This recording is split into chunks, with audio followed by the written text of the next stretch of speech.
इससे हम लोग का मोड निकलता है, इससे हम लोग का मीडियन, क्वार्टाइल्स एक्सेट्रा। हिस्टोग्राम से हम लोग का मोड निकलता है,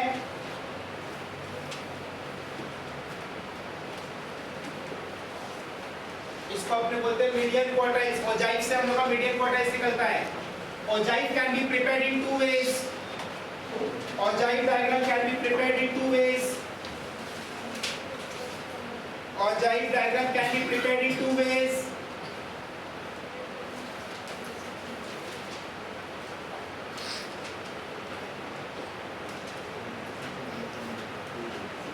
एक less than type, एक more than type, एक less than type, एक more than type, एक less than type, एक more than type।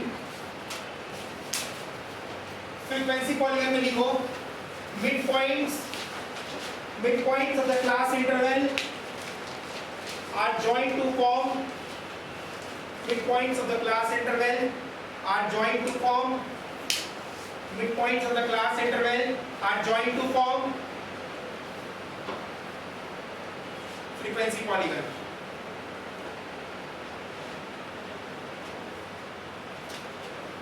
Next line में limiting form of frequency polygon or histogram, limiting form of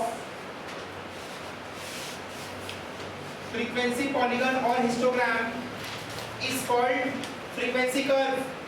limiting form of frequency polygon or histogram is called frequency curve। चार arrow निकालो इसमें से, frequency curve में से चार arrow निकालो। एक में लिखो बेल शेप, पहला वाला में लिखो बेल शेप, फिर लिखो यू शेप, फिर जे शेप, फिर मिक्स्ड कर्व। एक नोट लिखो, total area is taken to be unity in frequency curve। total area is taken to be unity in frequency curve। total area is taken to be unity in frequency curve। total area is taken to be unity in frequency curve। अब chapter number 10 में तीन formula important है, लिखो formula number 1। Formula number 1, frequency density, frequency density is equals to class frequency by class width। frequency density is equals to class frequency by class width। frequency density is equals to class frequency by class width। relative frequency, number 2 is relative frequency, class frequency by total frequency। Class frequency by total frequency. Relative frequency क्या लिखा है? Class frequency by total frequency. इसमें लिखो the value of relative frequency always lies between 0 and 1। The value of relative frequency always lies between 0 and 1। The value of relative frequency lies between 0 and 1। इसका मतलब total frequency तो हमसे ज्यादा होगा, तो अगर ऊपर में छोटा टर्म है नीचे बड़ा टर्म है तो हमेशा आंसर क्या आएगा? डेसिमल में आएगा ना, तो 0 and 1 के बीच में लाई करेगा। तो लिखो percentage frequency is relative frequency, percentage frequency is relative frequency expressed in terms of 100। Percentage frequency is relative frequency expressed in terms of 100। percentage frequency is relative frequency expressed in terms of 100। expressed in terms of 100। expressed in terms of 100। Formula लिख लें आप लोग, class frequency by total frequency into 100। Class frequency by total frequency into 100। Class frequency by total frequency into 100।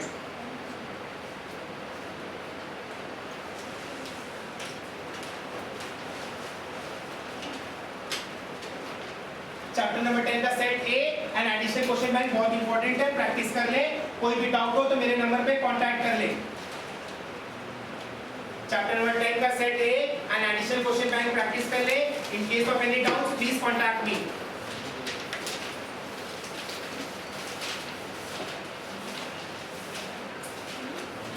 Next, central tendency. क्योंकि अब आपने पहले chapter को इतने अच्छे से समझ लिया है, आपको इस चैप्टर में कुछ करना ही नहीं है, आपको सिर्फ टर्म्स के मतलब जानने हैं, आप आराम से ये चैप्टर को क्रैक कर सकते हो। सेंट्रल टेंडेंसी, सबसे पहला बात, सेंट्रल टेंडेंसी का मतलब होता है it is a central value which surrounds around the other values. तो सेंट्रल टेंडेंसी का मतलब क्या हुआ? मैं यहाँ खड़ा हूँ, मेरे ई बहुत सारे मेंबर हैं, तो I am the central value, I am the central value. तो सेंट्रल टेंडेंसी के नीचे लिख लो सेंट्रल वैल्यू, सेंट्रल वैल्यू। इसको हम लोग एवरेजेस ऑफ फर्स्ट ऑर्डर बोलते हैं, इसको हम लोग एवरेजेस ऑफ फर्स्ट ऑर्डर बोलते हैं। सेंट्रल टेंडेंसी का मतलब हो गया सेंट्रल वैल्यू, इसको हम लोग एवरेजेस ऑफ फर्स्ट ऑर्डर बोलते हैं। तीन टाइप का होता है सेंट्रल टेंडेंसी, एक आपका होता है मीन, एक आपका होता है मीडियन, एक आपका होता है mode. Mean, median, mode. Mean, median, mode. Mean भी तीन टाइप का होता है, सब तीन का खेला है यहाँ पर, arithmetic mean, geometric mean, harmonic mean. Central tendency is of three types: mean, median and mode.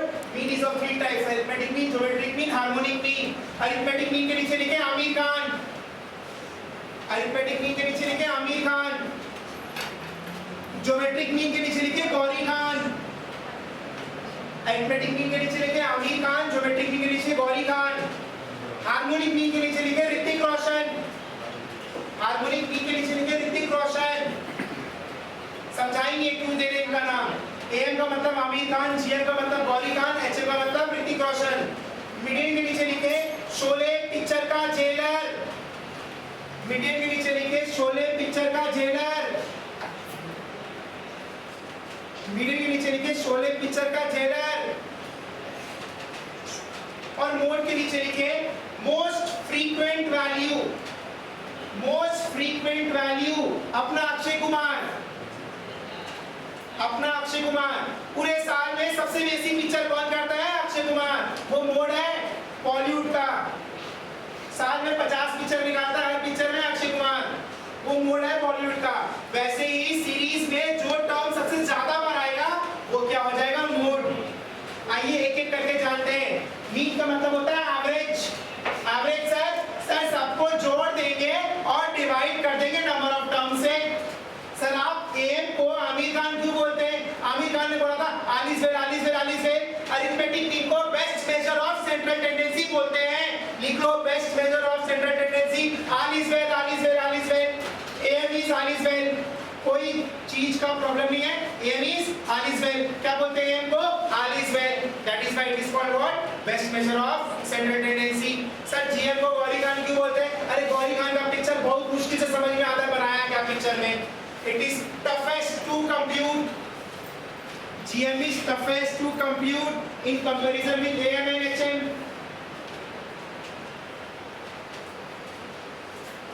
तो सर AM के नीचे आप बता दिए फॉर्मूला क्या है? Total value by total number. AM का फॉर्मूला है total value by total number.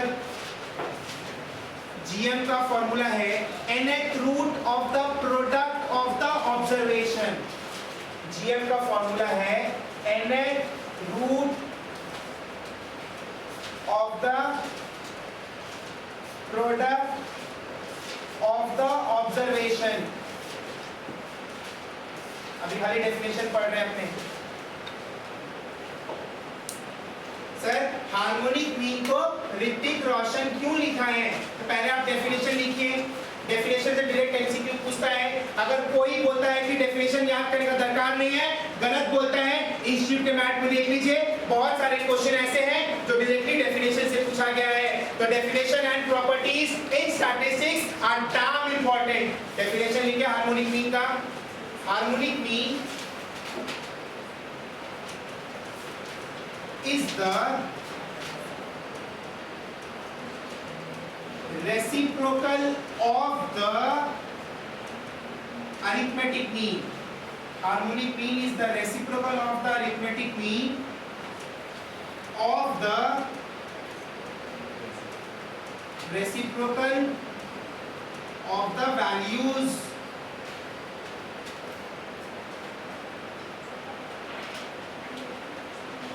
अब चलो थोड़ा बिहार चला, ठीक है। अगर बिहार में हार्मोनिक मीन समझावत बनी तो कैसे बनी?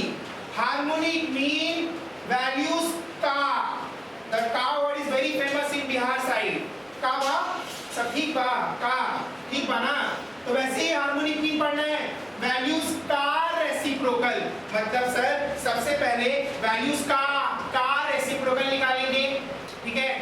फिर उस रेसिप्रोकल का अरिथमेटिक मीन निकालेंगे। तो व्हाट इज वर्ड का? यहाँ की का कोई कॉन्सेप्ट नहीं है, की का नहीं हो रहा है, सिर्फ का ही हो रहा है यहाँ पर, ठीक है। हम लोग क्या बोल रहे हैं? वैल्यूज का रेसिप्रोकल। तो स्टेप 1 क्या है? वैल्यूज का रेसिप्रोकल निकालेंगे, उसका अरिथमेटिक मीन, उसका reciprocal is what? Harmonic mean. तो सब साथ में बोलेंगे क्या? वैल्यूज का रेसिप्रोकल का अरिथमेटिक मीन का reciprocal is what? Harmonic mean. अब मान लो ऋतिक रोशन पढ़ाने आता मेरी जगह, मान लो विवेक पटवारी एग्जिस्ट नहीं करता, ऋतिक रोशन हार्मोनिक मीन पढ़ा तो कैसे पढ़ाता? ऋतिक रोशन बोलता बच्चा लोग हाथ ऐसे करो, बच्चा लोग हाथ ऐसे करो, बच्चा लोग जैसे अपना हाथ ऐसे करते बोलता harmonic mean is the reciprocal. तो देखो रेसिप्रोकल उल्टा हो रहा है। Harmonic mean is the reciprocal of the arithmetic mean of the reciprocal of the values. तो कल को मान लो एग्जाम में बगल में कोई दोस्त पूछ रहा है, नहीं समझ में आ रहा है, तो खाली बस ऐसे ऐसे करना और बोलना थोड़ा हाथ दर्द हो रहा है मैम, बहुत लिखने सुबह से बहुत ऐसे हो रहा है मैम, ठीक है। तो क्या हो रहा है? हार्मोनिक मीन सबके साथ में बोलेंगे, harmonic mean is the reciprocal of the arithmetic mean of the reciprocal of the values. Sir आप मीडियम में लिखाए हैं शोले पिक्चर का जेलर, तो याद करो शोले पिक्चर का वो सीन जब जेलर बोलता है अंग्रेजों के जमाने के जेलर हैं हम, हाँ आधे उस तरफ आधे इस तरफ बाकी मेरे पीछे। तो जब हम लोग चलते चलते ऐसा पोजीशन में आ जाएंगे जब आधा वैल्यूज कट गया और आधा वैल्यूज बचा हुआ है, उस पोजीशन को क्या बोलते हैं हम? मीडियन। क्या बोले? when we reach at a point when half is over and half is still left। कभी जाके पूछना घर में पापा मम्मी से दादा से कैसा चल रहा है जिंदगी, तो यही बात बोलेंगे बेटा आधा जिंदगी कट गया आधा और काट लेंगे। तो बोल देना हाँ मीडियन मीडियन आज ही हमारे साथ पढ़ा, ठीक है। तो हम क्या बोल रहे हैं? मीडियन का मतलब क्या हो गया? It is that position eight which half of the values are lying behind and half of the values are already passed। इसके नीचे लिखे 50% of the values, 50% of the values, 50% of the values are below it and 50% of the values are above it and 50% of the values are above it। तो बात को समझना, मेरा बोलने का मतलब था 50% ऑफ द जो वैल्यूज है वो पीछे छूट चुका और 50% आगे आना है। और ध्यान देना मीडियन में, क्योंकि अगर मीडियन समझ गए तो आगे फिर आपके लिए कुछ नहीं बचा समझने के लिए। मतलब सेंट्रल टेंडेंसी जिस बच्चा को आता है, डिस्पर्शन उस बच्चा को ऑटोमेटिकली कंप्लीट हो जाता है। तो हम लोग अब इधर क्या सीखे? मीन का फॉर्मूला क्या है? अरिथमेटिक मीन का सब नंबर को जोड़ देंगे, डिवाइड कर देंगे टोटल नंबर ऑफ ऑब्जर्वेशन से। ज्योमेट्री मीन का फॉर्मूला क्या है? n is root of all the product of the observation। Harmonic mean का फॉर्मूला क्या है? It is the reciprocal of the values of the observation. Median क्या है? आधा आधा। मोड क्या है? मोस्ट फ्रीक्वेंट वैल्यू, ठीक है। हेडिंग दे फॉर्मूलाज, हेडिंग दे फॉर्मूलाज, हेडिंग दे फॉर्मूलाज। अरिथमेटिक मीन ब्रैकेट में x बार, सबसे पहला summation x by small n, दूसरा ax plus summation d by small n, तीसरा ax plus summation d dash by by small n into I ax plus summation d dash by small n into I. इसके नीचे लिख ले simple series, इसके नीचे लिख ले सिंपल सीरीज। अब सेम फॉर्मूला, बस खाली यहाँ पर सब जगह क्या करना अपने को f ऐड कर देना है। तो जिंदगी आसान बनाओ, ज्यादा चाप लेने का दरकार नहीं है। ये डिस्क्रीट सीरीज का हो गया एंड ग्रुप सीरीज में सेम फॉर्मूला, ग्रुप सीरीज में सेम फॉर्मूला, ग्रुप सीरीज में सेम फॉर्मूला, ग्रुप सीरीज में सेम फॉर्मूला। ऑलरेडी कॉलम बनाना सीख चुके हैं, बस खाली पुट करके अपने को क्या करना है, आंसर निकालना है। आई का मतलब लिख लो क्लास विद, ग्रुप में आई का मतलब लिख लो क्लास विद,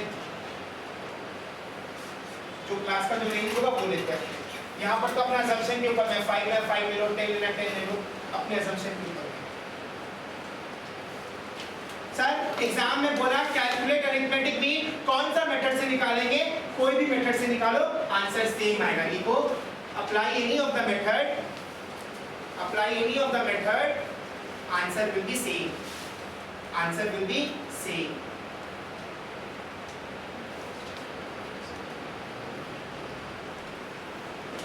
इसका प्रॉपर्टी नंबर 1, इसका property number 1, sum of the deviation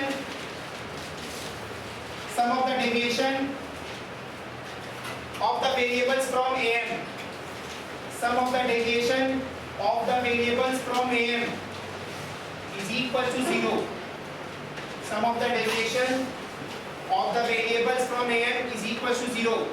summation x minus x बार 0 है, summation f into x minus x बार भी 0 होता है। सिंपल सीरीज में ये फॉलो करेंगे, डिस्क्रीट में ये फॉलो करेंगे, ग्रुप में ये फॉलो करेंगे। तो sum of the deviation of the variables from AM is 0। उसके बाद है sum of the squares of the deviation, sum of the squares of the deviation of the variables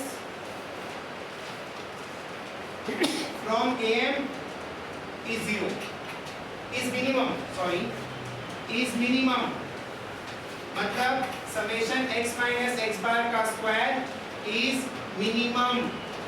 इसका मतलब आप तो जो डेविएशन है तो कोई भी वैल्यू से ले लो, x y z कोई भी वैल्यू से ले लो, आपका उसका स्क्वायर का आंसर हमेशा ज्यादा आएगा।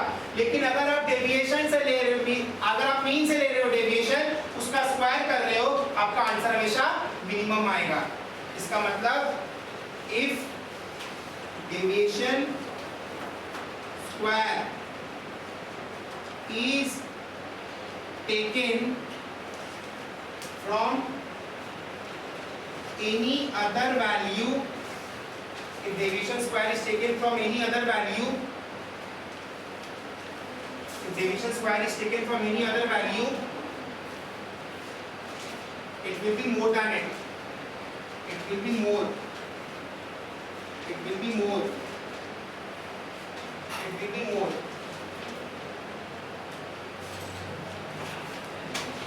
उसके बाद कंबाइंड मीन को पूल्ड मीन बोलते हैं।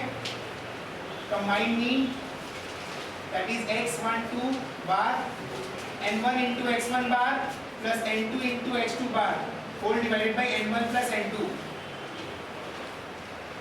n1 into x1 bar plus n2 into x2 bar whole divided by n1 plus n2 whole divided by n1 plus n2 whole divided by n1 plus n2।